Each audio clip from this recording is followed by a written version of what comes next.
आओ बच्चों, आज हम क्लास 10th का वर्कशीट नंबर 9 करेंगे। और इस वर्कशीट को करने से पहले मैं बताना चाहूँगी कि दोनों माध्यम के बच्चों के लिए होगी। पहले हिंदी मीडियम में करेंगे, उसके बाद इंग्लिश मीडियम में करेंगे।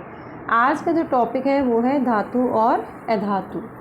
इसकी कुछ जो भौतिक गुण है वो हम पहले कर चुके हैं, तो इसको क्रियाकलापों के माध्यम से 1 बाय 1 करेंगे कि आप अपने डेली लाइफ एक्सपीरियंस या आपके घर में रखी होंगी ये चीज़ें, उसके आधार पर ये क्रियाकलाप आप कर सकते हैं। जैसे लोहा है, वो दिखने में कैसे होता है या कठोरता के आधार पे कैसे होता है। तो दिखने में चमकदार होता है। जब भी आप कोई लोहे की चीज़ मार्केट से लेके आते हो तो बहुत चमक होती है। जंग लगने के बाद उसकी चमक ख़त्म होती है, लेकिन उससे पहले वो बहुत ही चमकदार होता है और कठोर भी होता है। कोयला है वो चमकदार नहीं होता है, ना ही कठोर होता है, सॉफ्ट होता है। एल्यूमिनियम है वो चमकदार भी है और कठोर भी है। पेंसिल लेड है, बहुत ही सॉफ्ट होता है, इसका मतलब कठोर नहीं है और उसमें चमक निष्प्रभाव है। कॉपर जो होता है वो चमकदार है, इसको टिक है, मैं इस चीज़ को लगा रही हूँ यहाँ पर कठोरता के आधार पर और चमकदार के आधार पर, और कठोर भी है। फास्फोरस एक ऐसी धातु है जो निष्प्रभाव होती है और बहुत सॉफ्ट भी होती है। तो ये इस टेबल के तरीके से करेंगे। अब क्रियाकलाप पहला करते हैं कि कैसे हम धातु या धातु को फाइंड आउट कर सकते हैं।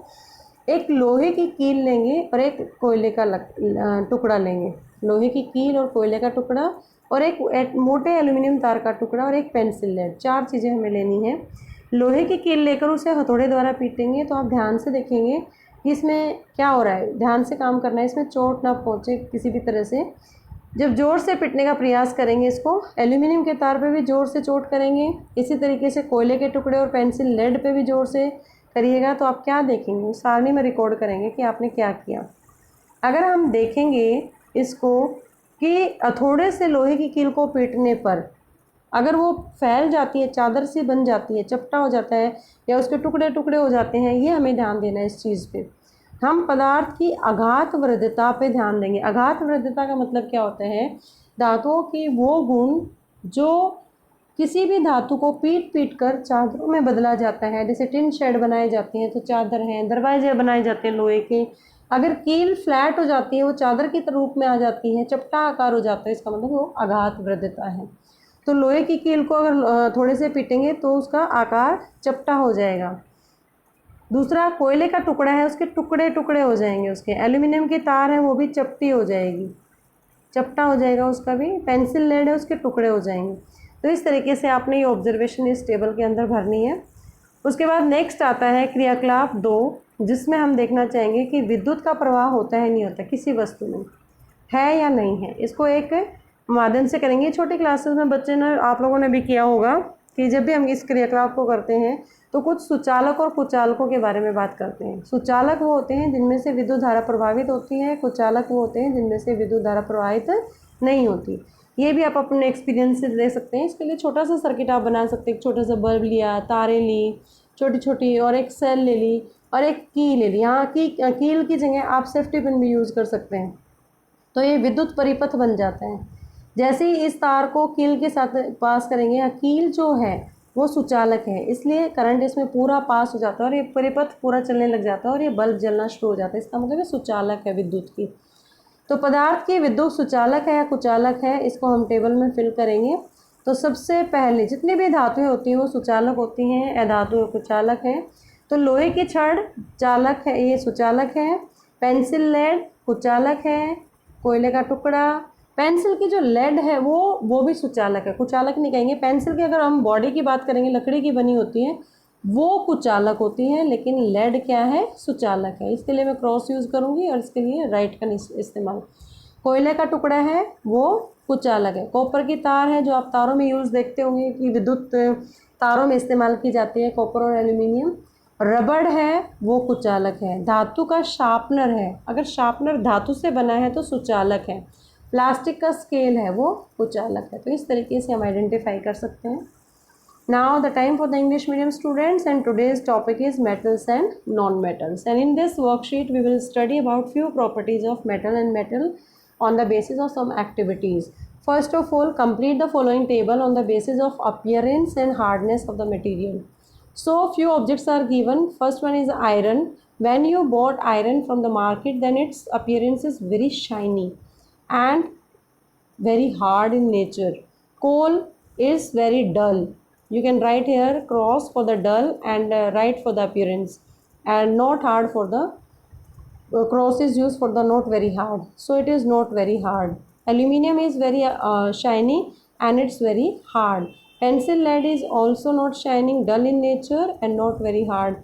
Copper is very shiny as well as very hard. Phosphorus is again dull in nature and not very hard. So this is the activity, and on the basis of this hardness and appearance of the object, you can identify metals and non-metals. Now let's do another activity, activity B. You have to take four things. One is a small iron nail, other is coal piece, thick piece of aluminium wire and the pencil lead. And you have to beat the iron nail with a hammer and try to hit hard. Hit hard the aluminium wire also, and then repeat the same kind of treatment on the coal piece and pencil lead. So what thing you will observe through this activity? Because after beating with the hammer, iron nail becomes flattened. That is called malleability of the material. And what is the malleability? The property of the metal which convert the metal into sheets after beating with the hammer. If it becomes flattens or in the form of sheet, that is called malleability. So when iron nail is beaten with a hammer, then it becomes flattened. Right mark is used for flatten, and the cross mark is used, breaks into pieces. So iron nail flattens, coal piece breaks down into pieces, aluminium wire also flatten, pencil lead also breaks down into pieces. So on the basis of this malleability, you can identify these metals. They will change the shape, flatten or break into small pieces. Now do one more activity that you have also done in the 6th class. Then you also make a circuit with the help of this cell, bulb, small wires and then nail. Instead of nail, you can take the safety pin also, because both are made up of metal, and these are electric tester itself. So electrical conductivity of the material can be tested with the help of this circuit, and you can identify they are good conductor or poor conductor. It means they are conductor or insulators. So iron nail is a good conductor, and pencil lead is also a good conductor, but its body is poor conductor, which is made up of wood. Pencil lead is made up of graphite, and graphite is exceptional case, and it is also good conductor of heat and electricity. Coal piece, it is poor conductor, and copper wire is also good conductor. Eraser is also poor conductor. Metal sharpener is good conductor. Plastic scale is also less or poor conductor. So on the basis of conductivity, you can do this activity. I hope you understand the concept of metals and non-metals through this worksheet. Keep watching Super Vigyan. Thank you so much.